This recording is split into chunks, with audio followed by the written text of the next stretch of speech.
All right, guys, so check it out. I've almost got the X9 up and running. Let me give you a quick walk around. Let me tell you, this thing is huge. It's definitely a beast.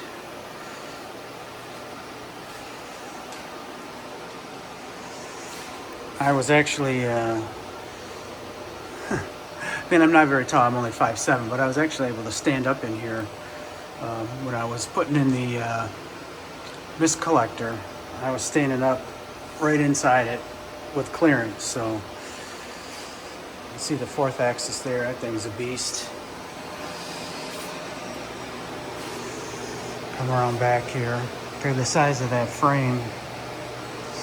And I'll do a, I'm going to do a video comparing the X7 to the X9. You know, where I go from one machine back and forth to the other. Controller cabinet in there.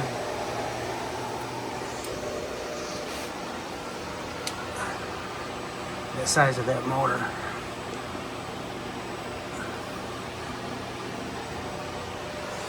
It's a tramp oil separator. However, I am going to just plumb this directly from here over to the coolant tank and deal with the tramp oil getting it out of the coolant tank, because I'm going to need some room back here, and I'll show you that in a minute.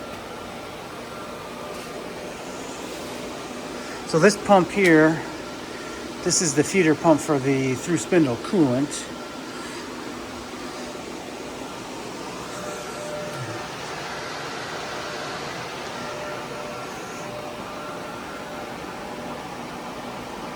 And then you have, we have 2 pumps here.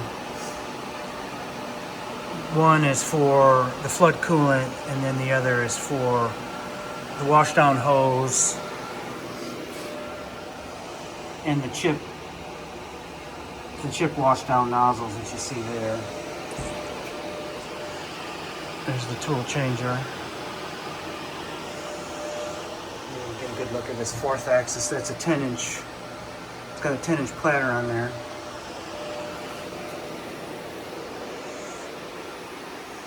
Going from the front.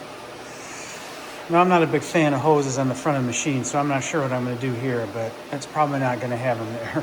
I just don't like it. Syntec controller, my favorite. And here's the 4th axis.